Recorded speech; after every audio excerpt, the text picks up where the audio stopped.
So, chapter's not out yet. Where does that leave us? SBS time. SBS 108 is here. Been translated by, brought to us by Pew Peace on Twitter. I will link it below. I believe he mentioned he got help translating this SBS, but SBS 108 is out. It's not the full thing, but we got the most pertinent things. And these things, obviously, Mihawk and Shanks are involved. We got something talking about Shanks and something talking about Mihawk. We're going to start it off with Oda's message. Oda's talking about tears. He's saying the taste of tears differs. The tears of joy and sadness taste sweet. The tears of frustration and anger taste salty, they said. When I draw the crying faces of people, I always include the expression of resistance that says I don't want to cry somewhere. Are there people who cry because they want to cry? I want to live my life without shedding anything other than the sweet tears of joy. Volume 108 starts now. When I first saw this, because I glanced, I didn't see the other answers yet, but I glanced at this one. I was like, what is Oda talking about? Now reading it, depending on the type of tears they are, they taste different. We see those Oda shots a lot of times, like the kids biting their lips or the person biting their lips trying not to cry. But the tears you want are tears of joy, like tears after Wano or Onigashima. Wano is liberated. So with Temu, I'm just going to walk you through really quickly how to sign up, how to use the code. So you're going to download the app right here. Download the app, get it on your phone. Then right here in the search bar, you enter my code DKS9599. Then that's when the bundle pops up.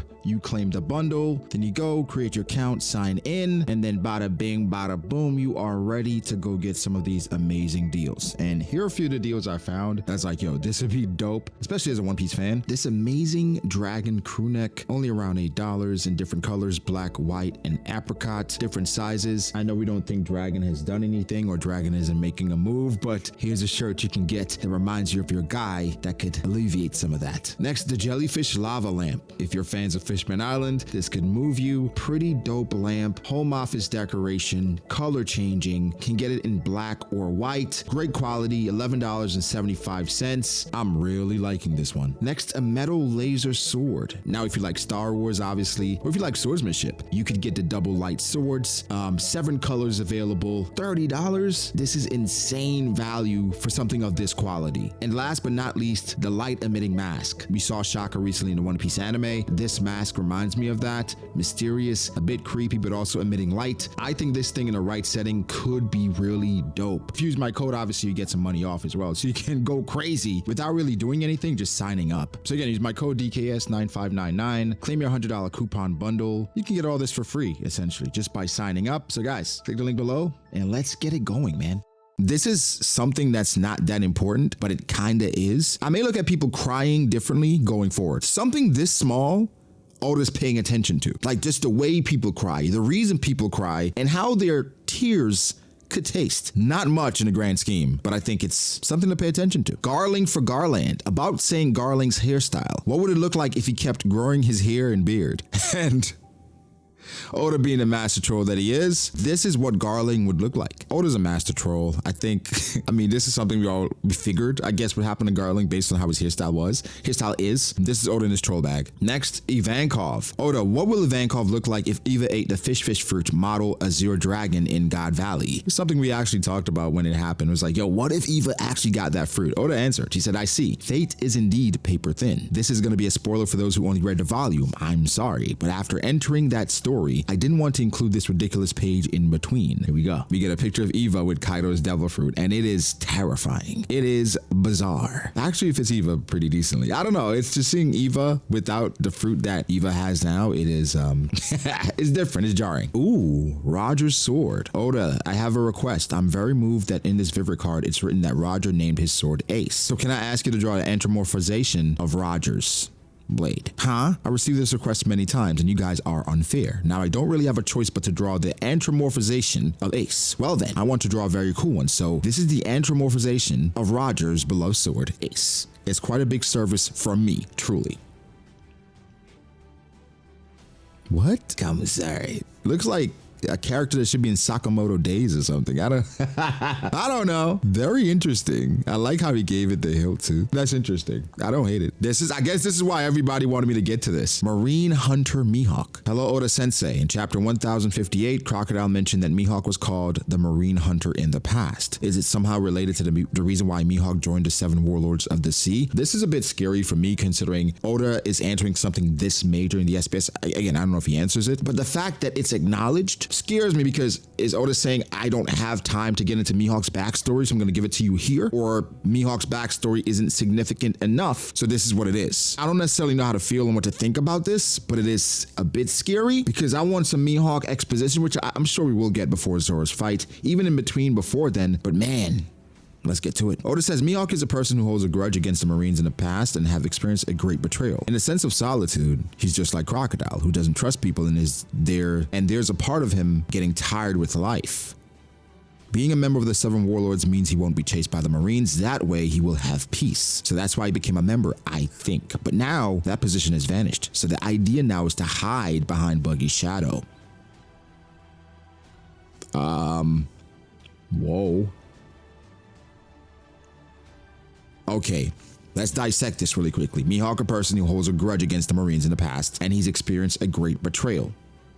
So the Marines did something. I mean, these things can be separate, where the Marines did something to him and the betrayal could be something different. We knew a betrayal was a part of it and something that's somewhat known because Crocodile referenced it, saying, hey, we don't trust people. We know how it is. So there's something that happened. Now the betrayal, if the betrayal is Shanks losing his arm, come on, bro, grow up. Go find somebody else to fight. But it seems to be deeper than that. That's the feeling I'm getting. A grudge against the Marines. I'm going to assume the wrong Marine comes to Mihawk's island, kills his parents. There are more good Marines than bad Marines, but there are quite a ton of bad Marines. I'm talking about Marines that don't have a sense of honor, sense of duty. They utilize their position and abuse it. Mihawk could have just been on the receiving end of that, and because of that, he holds a grudge, and that's why he was hunting them in the past. Now, the betrayal could be something in regards to a crew, could be family. It's so many things that it could go to, but I think what's even deeper than just the betrayal, because we don't have a lot to go off of, and I guess it makes more sense now with him and Crocodile, why they're working together, because even Crocodile, we know that there's something significant from his past that we still don't know. By the way, Oda is sitting on that and somehow is drawing them together. So those are things that we have to see at some point, but he says he's getting tired with life. Something I've always said about Mihawk is that he's suffering from success. Being the strongest swordsman and being that for a while, seemingly purpose. You lose purpose. And so Mihawk is at that place. He joined the Warlords to kind of settle down and be chill because there was not a lot of purpose to life and he just rather relax. In this situation, him getting tired with life, it sounds daunting, right? If you went to a family member and you're like, man, I'm getting tired with life. It's like, okay, bro, are you okay? Do you need help? Is there anything I can do to make you feel better? It then gets into those types of conversations because that's a big deal. So he joined the Warlords. He doesn't have any purpose. People are going to use this for agenda, right? And you're going to say, yo, you're hiding behind Buggy's shadow. Hiding? That isn't necessarily the case because that wasn't the intention. So we can't really use that. That's just how it looks from our perspective or from the perspective of the outside. We have more knowledge on the inside where he wasn't trying to hide behind Buggy. He wasn't even supposed to be working with Buggy necessarily. I don't know about that translation, hiding behind Buggy's shadow. That just feels nasty. He's just using Buggy for now. However, Mihawk, man, I think it could be revealed for Mihawk to be one of the better characters in One Piece once we get some more exposition. It could go there or it could just fall on the wayside depending on how in-depth Oda wants to cover the character, because I think functionally this character is one that I enjoy. The stoicism, the ability to enjoy being by yourself is relatable, but also getting deeper into that betrayal, right? What happened? Why do you hate the Marines? And then also touching on his relationship with Shanks. How does Shanks play into all of this? Because somehow Shanks is always involved. So this is interesting. This is one of the more interesting SBS answers we've gotten in a long time. I would be lying if I didn't tell you some of this is useless because it feels like things we already knew. The betrayal we knew about, right? Implied. Things are just more solidified now with this. So interesting.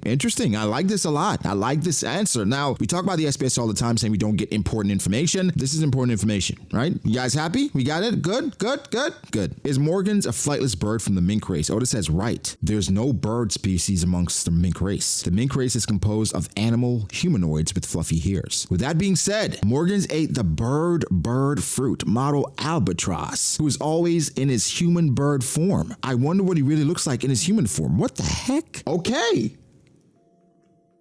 This is pretty significant as well. The bird fruit model albatross. And he's always in his human bird form. I wonder if Morgans could be somebody that we know, that we've seen before. Wouldn't that be crazy? Like he's actually a Marine or something and they don't even know. I mean, you gotta know. When he starts swimming, like, oh, I can't swim. What devil food do you have? I don't know. Like, what? Okay. Oda answered this. Interesting. Ooh, Shanks stuff. From which pirate crew does the name of the beautiful girl who hugged Shanks belong? I want to be hugged by her too. Oh, she's Linaria from the Butterfly Pirates. She was saved by Shanks when she was a child. From then on, she idolized Shanks and became a pirate. She's a dangerous arsonist with the epithet Catching Fire Linaria. Her catchphrase is, I will follow Shanks. That's intriguing. Very intriguing. A random girl got saved by Shanks, catching fire. The reason why it's intriguing is because Shanks, we know in the volume 4 billion from Film Red, one of the things they talked about was Shanks's blade being able to catch fire. I'm not sure if it's connected or whatever, but interesting. Not nearly as interesting as Mihawk stuff because, Shanks saves people, and women being attracted to Shanks is nothing new. Maybe she will become significant in the future. Maybe she could be a sacrifice for the greater good or greater bad. The Blackbeard takes her out. Catching fire will mean catch these hands. I don't know, we'll see. We'll see. Final one is, please help me. When I tell my girlfriend to shoot her nipple lights, it won't stop. What should I do? Oda says, please shoot me with it too. Flash. Oda got issues. He got issues he got to take care of ASAP because I don't know what's going on there. Seems like that's it. Good stuff. It's always a mixed bag. The most interesting thing here is the Mihawk thing by far. Giving us perspective. Tired with life though. That scares me. And I guess it makes sense when you're the strongest, but there's so many other things we could point to that Mihawk could do to make himself not feel like he's just treading water. Good stuff. Leave your thoughts below. What do you think about the questions? What do you think about the answers? Chapter should be here soon. We'll see. Like, subscribe. Catch you guys in the next one.